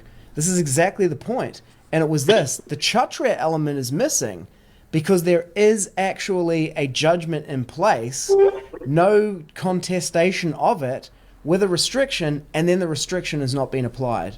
And that's the actual thing that's like the main push at the moment, is like, you said that you would do this thing and you're not doing the thing. Do the thing. And like that one's incontrovertible. The kinds of issues that you're bringing up there, Jivan Mukta Prabhu, they're without a doubt, these are the grays and the areas that need to be finessed and managed around this. But in this one case where they made the judgment and they just simply are not doing it, has been the one that's driven this whole thing to the surface. Muchakunda and Ishri, you got your hands up there? Yeah, just calling into question the motivation behind creating a child protection office within ISKCON. I've often wondered if that's like, we don't want to get, this is obviously something that many devotees have acknowledged as a possibility, that we don't want we want to protect the brand. We don't want other people to know. We just want to do it in-house so the world doesn't have to know. We don't want a glass wall. That's something that's of concern for me. And then also this thing about GBC having to create a whole thing about being united on something, isn't that that seems dangerous for me, because that means I just see impacts and lacks of integrity and kind of like cliques, like it's just that, like it's a like cult. if you don't agree, like Swami. It's a cult. Yeah, like Prahlad Swami, oh, you don't agree with us, just get out, as opposed to like, okay, like let's have some dialogue about this disagreement. Like, why can't there be disagreement among the leadership? Okay, great. Over to you, Saraswati. Yeah, I totally agree that transparency would build trust with ISKCON devotees. And it's okay to have a difference of opinion. And it's okay for the leaders to share that. Like, we're not going to persecute anyone. Like, we're all human beings with a unique outlook, and we all have something to share, even if we don't agree with each other. And then to your first question, why was the Child Protection Office established?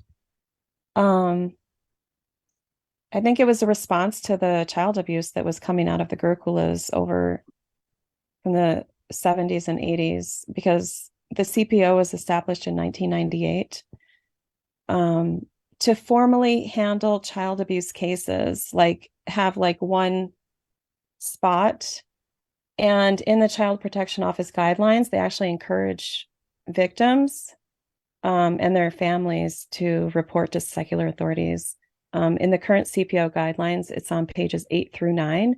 They have a whole list and protocol of how to report to law enforcement, which I really appreciate.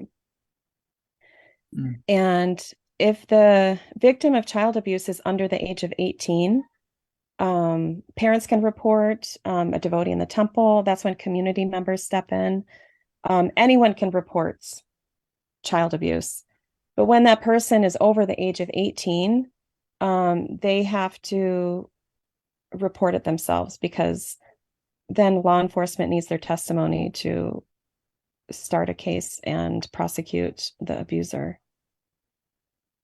So on paper, the CPO is pretty legit, like they're doing a good thing, and they can place restrictions on devotees who have perpetrated child abuse, whereas police can't, prosecutors can't. So the CPO like works in tandem with secular authorities. It's like complementary, ideally. And also in places like rural India, where law enforcement is lacking and corrupt, the CPO plays a really important role if it's functioning properly. Sadly, though, lots of places in India, even the CPO is corrupt also. The CPTs, I mean. The CPO is like the International Child Protection Office. It's like the center. And then each community has a child protection team that communicates with the CPO. Yeah, I'm just noticing a similar a similar experience and sort of dynamic with regards to coming back to our experience at the ProFest, where after doing that yagya, I became someone who was now criticizing leadership. And that was never something that I would ever do, because, I want to create especially when preaching to new people in Krishna consciousness about, I want to create that we're all good. And if they had some complaint, I'd actually defend, if they had a bad experience with, living in a temple, I wouldn't entertain it, and I'd try to protect the brand of ISKCON. And then on the other side of this, seeing how ISKCON, as Siddhapati Prabhu was saying, everyone is revealing their true colors. Some people are demoniac in our leadership. I'm finding that actually it's okay to, as you said, acknowledge our humanity. We make mistakes, and we're not perfect. And this authenticity in my preaching, I'm willing to share with a new person, what I've experienced out, I've been excommunicated, yeah, I'm just seeing that there's actually nothing wrong with having that transparency and being real about our flaws, ISKCON's flaws. What is this yagya you mentioned that something happened? The chanting of Hare Krishna at the protest this time last year. We went to, there was a parliament occupation here in New Zealand where protesters occupied the parliament grounds for 21 days, and they built a tent city there. And so a group of us went there to that, and were there chanting Hare Krishna, and we did it continuously for 21 days. They built a temple for us in the middle of the tent city, and people participated. There were children, because we were right next to the children's tent. And the children, from hearing the kirtan, they came over in the morning and they started leading the kirtans. And the people from the children's area came over and said, we need an area for the lost children. Can we use part of the temple area? And I was kind of like, well, no, this is the temple. And then I was like, yeah, because I'd taken on saying yes to everything. And Bhakta Cam, who was there, he said, of course it should be here, because they're Krishna's kids. So they should have the children's lost area should be here. Devotees came down, they started cooking, they built a kitchen, they would bring all the boga for the cooking there, the people, and they were feeding 3,000 people a day. And it went on for 21 days, and the local ISKCON leaders released a policy threatening to sanction any devotees who participated in it, and denounced us in the media, and gave a class saying that we were politicizing the holy name and that it was the right activity but the wrong time and the wrong place. And I got a cease and desist letter from the GBC's lawyers, or the ISKCON National Council's lawyers, saying that we rely on getting donations from the public to operate, and you're going to give us a bad name and financially impact us, so cease and desist. Satanic. It's just unbelievable. Yeah. If I could just mention, Muchakunda Prabhu, just on your comment, one of the ways that that's resolved is that that we have to learn again. It's like you have to be empowered, in the sense that you have to feel confident that armed with Srila Prabhupada's books and a few good friends in Krishna consciousness, you don't need to rely on this movement, this structure, this administrative system that they have in place. It's you don't rely on ISKCON per se for your Krishna consciousness. Shravanam, Kirtanam, Vishnu, Smaranam, Padasevanam. Like none of that is reliant on anyone except you and Krishna and the Guru. That's it. And Prabhupada's books are there. They're there for everybody. So this is, again, the point that you as the husband, as the father, you are the Guru. You are the Guru. And I just want to mention in that regard, too, we talked about people who administer poison should be put to death. You know who else should be put to death? Someone who entices one's wife. It's not a podcast without the declaration of death sentences according to Manu Samhita, right? But I'm just saying that someone who it just shows how serious it's considered. Someone who entices one's wife, which means one who takes away one's wife's dedication to himself, like many of these gurus do. It's a very, very serious crime that they're doing. It's one of the 10 commandments also. Yeah. And it's on you. The onus is on you. Read Prabhupada's books, be strong, be independent. Doesn't mean that you have to be disrespectful. We worship the great devotees, offer them all respect, but you must take charge of your wife and your children.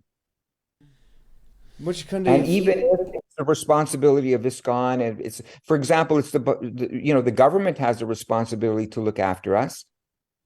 But when it came to the jab, we had to make sure that it met our standards. So the government is thinking, we're looking after you. Yeah? Well, okay. But I'm the father, I'm the husband. We're deciding to do this instead.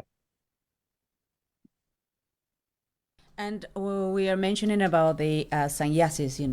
We have to understand these sannyasis. Some of them are taking the premature decision of becoming sannyasis when probably they're just confused about what they really want to do in life. We have to remember they are human beings and they have senses for sensual pleasures. I hear many swamis watching porno. What does it mean? They are attached to the sensual pleasure. Why you even a sannyasi? Go find yourself a qualified woman, be a grihastra, and someone that can be an example in the society. It doesn't change anything. If you really want to serve Krishna, why don't you just serve as a grihastra and be an example? Why do you have to get attached into this world? I want to have the respect. I want to be like very famous, and I want people to like bow down to me. It's like a different mentality. You're not detached from your sensual pleasures. And we have to understand it as parents, mothers, sisters. Just because they are in the saffron cloth doesn't mean they are perfect. Doesn't mean behind the curtains these guys are just into a different world. And I'd like to just add that thinking in that way about them is actually protection of the renounced order of life. Yeah. As a grihasta, like in the case of what happened with I don't know, no names will be mentioned. I'm always like, how do you manage to get access to this young girl, Why, as a grihasta, a mother and a father, you would allow a young child to be alone with a member of the renounced order of life? It's a failure of the grihastas to protect the renounced order. They have to be protected too. And Gora Prabhu, you've got your hand up there. Yes, thank you. Over to you. This is in response to Jivan Mukta Prabhu mentioning about how the government is claiming that they're here to take care of us, by giving us lethal injections. And so I was reading today in the 1989 book, which I got shadow banned on Facebook for by creating a post stating that in the New World Order book written by Ralph Epperson in 1989, it stated in that book that parents will not be allowed to raise their children. The state will. And so I was thinking, wow, this is going on right now, where governments are overruling parents. Like in the state of California, they were saying that if your child's 12 years old, they can make their own decision whether or not they want to take a jab or not. And they're actually luring children with ice cream to take these jabs. And so the parents had nothing to say about it. I'm thinking, wow, that is really demoniac, where the government is taking away the parents. What does a 12-year-old child know about DNA splicing and toxic spike proteins? Well, please continue. So we're coming up, just one second before you continue, Jivan Mukta Prabhu.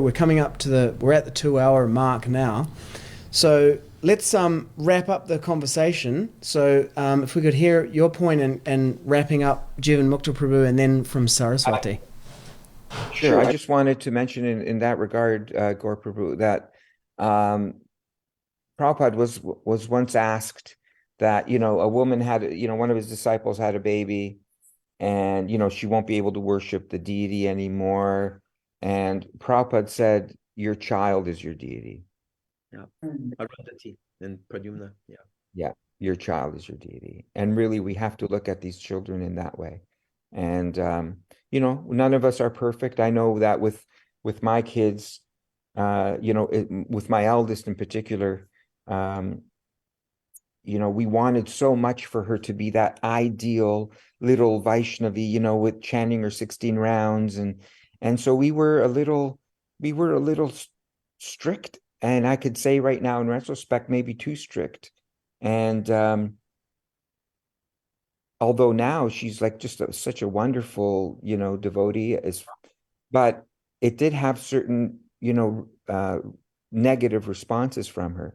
So we did learn from that. So subsequent, with all of our children after that, we kind of gave a little space for their individuality and for them to accept Krishna consciousness or reject it, or just set it aside according to their own, their own development, their own spiritual development. I think children will see more how you look after them.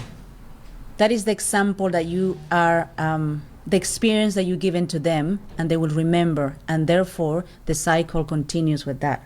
But if we are so strict in making them swallow the holy names, and you have to do this and you have to do that, it becomes too rigid that they don't want to do it.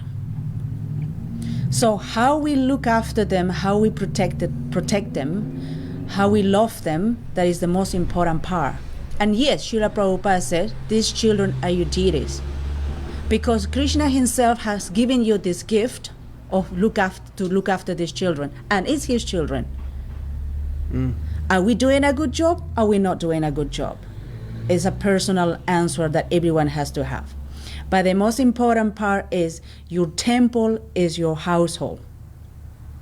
And whatever happens in your household, whatever trauma happens within that household, the child will take it. Because trauma, it's really hard to get rid of it. It is really hard. Let's not traumatize just because we are Hare Krishnas. Just let's love our children the way they are meant to. Appreciate it, encourage, empower. That's the way they need. Thank you for sponsoring this conversation and for inviting Saraswati to be here with us this week. And Saraswati, thank you for coming on. Gaura Prabhu, you wanted to say something in conclusion, then I'll acknowledge Saraswati and we'll give you the last word, Saraswati. Yeah, thank you. You're an excellent host, Sitapati. You're very I see you're really on top of whenever anyone wants to respond, and yeah, you do a great job.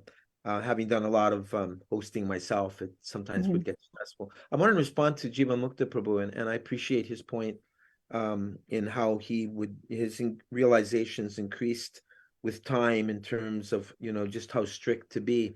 But I wanted to bring it back to a statement by Srila Prabhupada in a letter to Aniruddha in 1972. And when you hear this, it sounds like, wow, Prabhupada's really heavy. I'd say it's a tough call to know just how much discipline to exert on the kids. Here Prabhupada saying 0110, I guess that's January 10th, 72 to Aniruddha. The children should be trained in early rising, attending Mangalarti, some elementary education, arithmetic, alphabet, some of our books like that.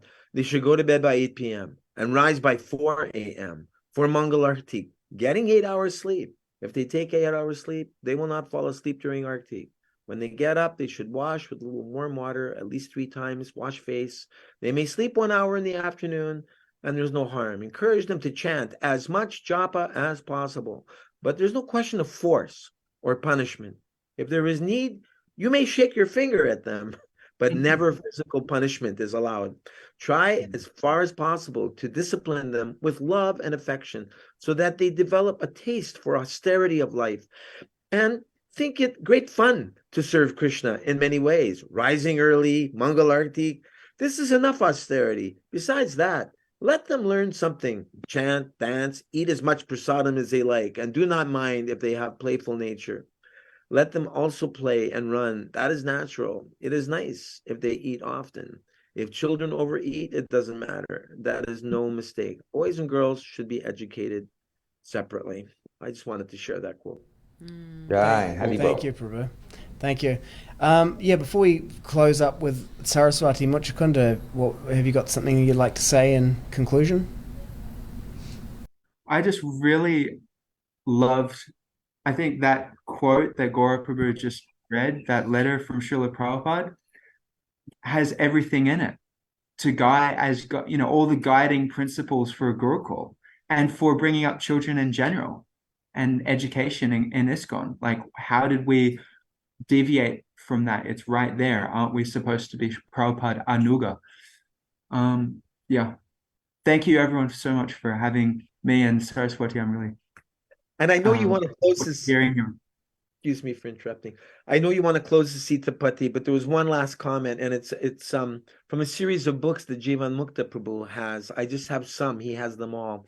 Our godbrother Kundali Prabhu, he made the comment years ago in his series, Our Mission, that there is the totalitarian dynamic and there is the humanitarian dynamic. And Srila Prabhupada's mood was the humanitarian dynamic, where by dint of his purity and his love for us, he could inspire us. But the point that was being made is, when we're lacking purity, when we're lacking the love that, of the level that Prabhupada has for the soul, for parts and parcels of Krishna, then people will resort to the totalitarian dynamic. And I think that's where the failure is, where teachers, Gurukula teachers, went over the top with trying to discipline the kids, because the tendency is there in all of us. If we can't get our way with someone, then the tendency may be to browbeat them, or even worse, physical aparad upon others. So I just wanted to, I'm not trying to justify anything, I'm just saying I think that's perhaps why some people resort. And whereas Prabhupada said, if this person can't if this young man cannot is not malleable, is not, you cannot discipline him, then he said, put him in the field, let him work in the field. but don't beat him. I love it. Thank you, Prabhu. And thank you, Saraswati.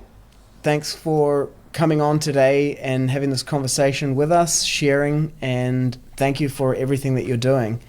And, we may not, I don't think any of us in here, including the two of us here, would agree on absolutely everything.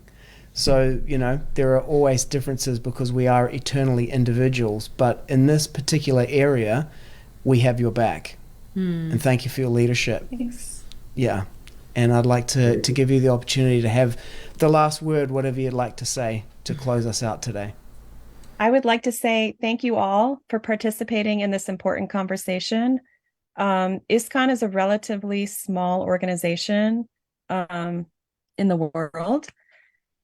And as such, like, we all have a voice in ISKCON. And if we care about children, I mean, look at me. I'm just a mom with 3 kids, and I managed through my work and like campaigning and other people to get one very high profile child molester banned in North America and Europe. And so like we all together, the more voices, I think the more action will take place, and leaders will see that ISKCON members care about child protection, and that our society places importance on child protection. Because I hear some people say, oh, we shouldn't bring this out into the public. It makes ISKCON look bad if we talk about child abuse. But it's actually the opposite. If people see that ISKCON leaders are handling child abuse properly, then people will look on ISKCON and be like, wow, they're doing a great job. So thank you guys. Thank you all. Hare Krishna. Jai. Hare Krishna. Param Vijayate Sri Krishna Sankirtanam. Total world victory of Hare Krishna. Hare Krishna. Hare Krishna. Thank you, everyone. Bhagavad-gita. Jai. Jai. Jai.